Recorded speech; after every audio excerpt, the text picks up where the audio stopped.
তারিখ 31শে জানুয়ারি, টেকনিক্যালি 1 ফেব্রুয়ারি হয়ে গেছে, রাত্রি 2:30 বাজে। বেরোনোর কথা ছিল, বেরোনোর কথা 9টা, এখন বাজে রাত্রি 2টো। সেট আপ করতে করতে গাড়ির কাজ করাতে দেরি হয়ে গেছে। এখন দেখা যাক, আপনারা তো সবাই ক্যাপশন দেখেই বুঝতে পারছেন কোথায় যাচ্ছি। তাও বলে দিই, প্রয়াগরাজ যাচ্ছি কুম্ভ মেলায়। আমি আর সুব্রত 2019-এর পর আবার বেরোচ্ছি একসাথে বাইক নিয়ে। কি হর হর মহাদেব, হর হর মহাদেব। অনেক প্ল্যান রিসার্চ স্টাডি করে অ্যাট লাস্ট আমরা দুজন আজ এই প্ল্যানটা এক্সিকিউশনের পথে এসে দাঁড়িয়েছি। আমরা দুই ভাই আজ বাইক নিয়ে বেড়াতে যেতে চলেছি। সুব্রত 2 ঘন্টা লেট করে আসায় ও গাড়িতে সমান করে মালপত্র বেঁধে রেডি হতে হতে আমাদের বেজে গেল রাত 2টো। এরপর ছিল বাড়ির লোককে বিদায় জানিয়ে রওনা দেওয়ার মুহূর্ত। এই মুহূর্তটা শুধুই মহাকুম্ভ তীর্থভূমি যেন আমাদের দুজনকে ডাকছে।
সামনে যদি কিছু পাই।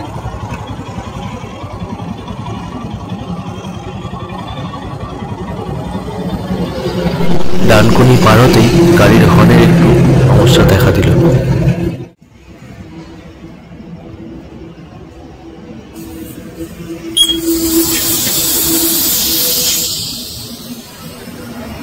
সবেমাত্র ডানকুনি পার হয়েছি। একটু গাড়িতে সামনের চাকা হাওয়াটা কম কম লাগছে, সুব্রত একটু দিয়ে দিচ্ছে, নিজেদেরই দিতে হচ্ছে, কারণ এখন রাত্রি 3টে বাজে, সব ঘুমিয়ে গেছে। খুব কষ্টে একটা পেট্রোল পাম্পে মেশিন চালু পেয়েছি, এটাই অনেক। এর আগে 2-3টে পেট্রোল পাম্প ঘুরেছি, কিন্তু মেশিন চালু ছিল না একটাও।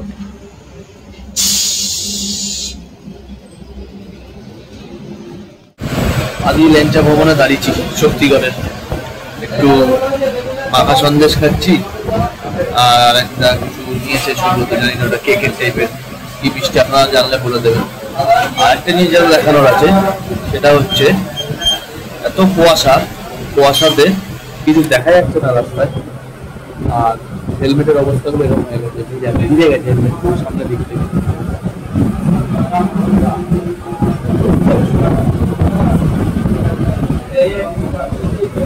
দেখা যাক, বর্তমান পৌঁছানোর আগেই একবার দাঁড়িয়ে যেতে হলো। সামনে কি অপেক্ষা করছে এখন সময় বলবে। সীতাভোগ, এই মিষ্টিটার নাম জানি না, ওইটা মাখা সন্দেশ, আর একটাই ল্যাংচা, সব এর কামাল। সুগারটা কত জানো? সুগারটা কত জানো?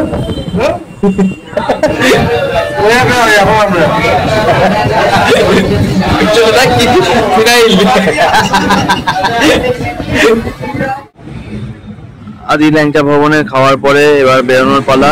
এখনো প্রচুর ফগ, 5টা 20 বাজে। 5 মিনিটের মধ্যেই বেরাবো। টয়লেট করে এলাম, সুব্রত গেছে।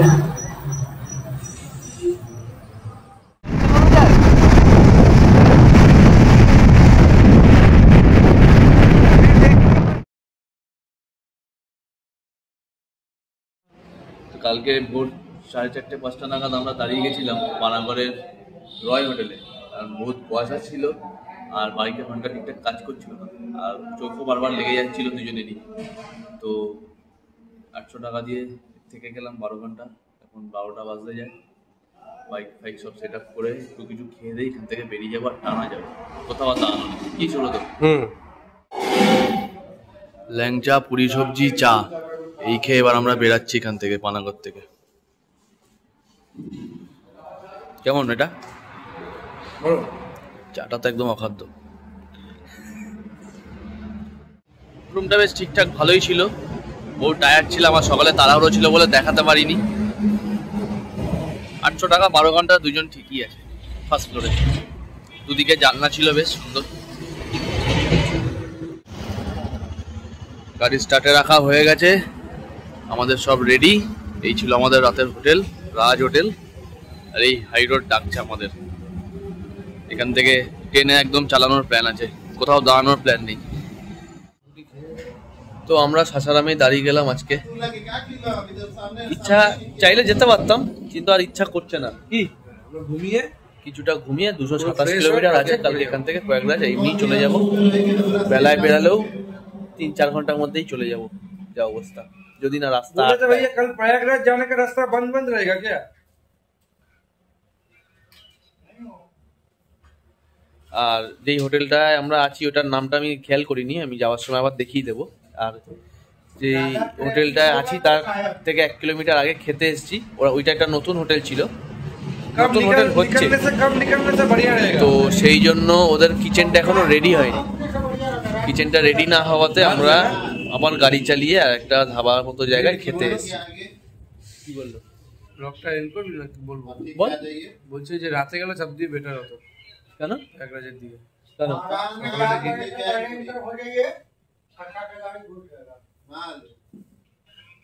করার নেই, শরীরও দিচ্ছে না, সেটাও দেখ। তো এখানে আপাতত কিছু নেই। আশা করি ভালোর জন্যই হবে, কিন্তু ভাই আমরা 10টা গেলে অনেক বেশি লেট হয়ে যাচ্ছে। ঠিক আছে, দেখছি। চল রুমে গিয়ে ডিসাইড করব। আমরা এখন রুটি আর তরকা খাবো, ভেজ তরকা। এইটাই আছে, আর কিছু নেই। ভাই হাত ধরে কা জায়গা কি হবে? তারপরে হোটেলে গিয়ে আমি রুমটা দেখিয়ে দিচ্ছি। দারুণ রুম, আমরা ফিতে কেটেছি।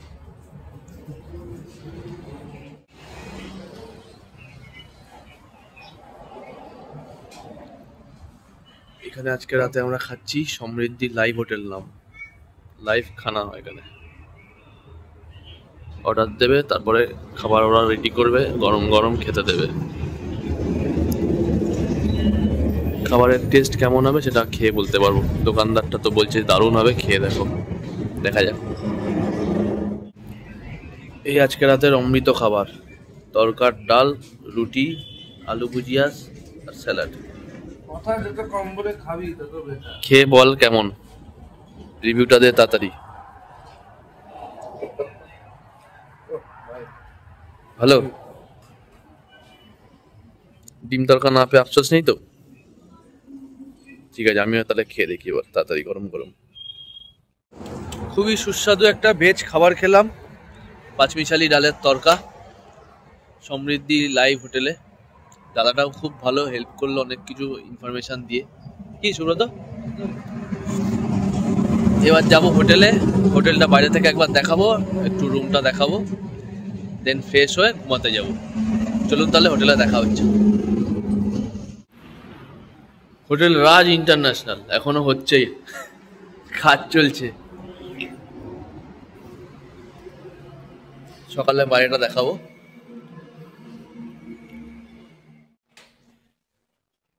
এই হচ্ছে আমাদের মেন ডোর, গোদরেজের লক, সাথে toilet, geyser. Brand new hotel, এখনো চালু হয়নি, আমরাই ফিতে কাটছি যেরকম বললাম।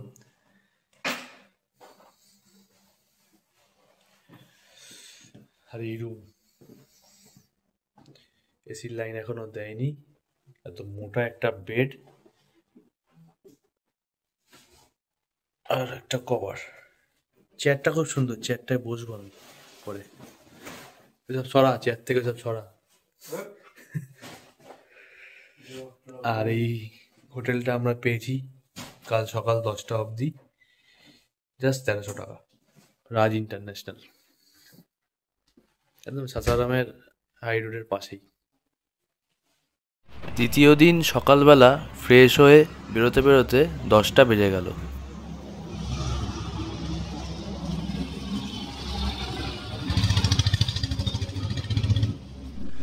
তবে হাইওয়ের ধারে হোটেল হওয়াতে শুরু থেকেই রাইডিংয়ের গতি তুলতে কোনো অসুবিধা হয়নি।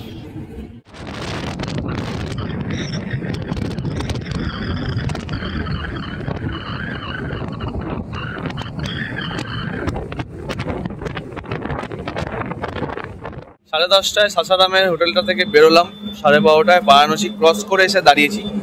খুব খিদে পেয়েছে, সকালে কিছু তো খেয়ে বেরাইনি। একটা ধাবা, অন্নপূর্ণা ধাবাতে দাঁড়িয়েছি, আধা ঘন্টা একটু বসবো, খাবো দাবো। আলুর পরোটা আমি অর্ডার দিয়েছি, আর সুব্রত অর্ডার দিয়েছে ভেজ থালি। এখান থেকে আমাদের যে স্টে আছে প্রয়াগরাজে বুক করা, সেখানে দেখাচ্ছে 2 ঘন্টা, 100 কিলোমিটার 2 ঘন্টা। তো এখানে আধা ঘন্টা 40 মিনিট খেয়ে একটু রেস্ট নিয়ে বেরোলেও আরামসে 2-2.5 মধ্যে পৌঁছে যাওয়ার কথা। রাস্তা আপাতত খুব ভালো। সাসারাম থেকে বারাণসী একদম 2 ঘন্টার মধ্যে চলে এলাম। 1-2 জায়গায় ডাইভারশনের জন্য জ্যাম ছিল, বাদ বাকি পুরো রাস্তা খুব ভালো, সুন্দর। সেটা তো আপনারা দেখলেনই ভিডিওতে। এখন খাবারটা আসুক, খেয়ে তারপরে গাড়িতে ওঠার আগে আবার কথা হবে।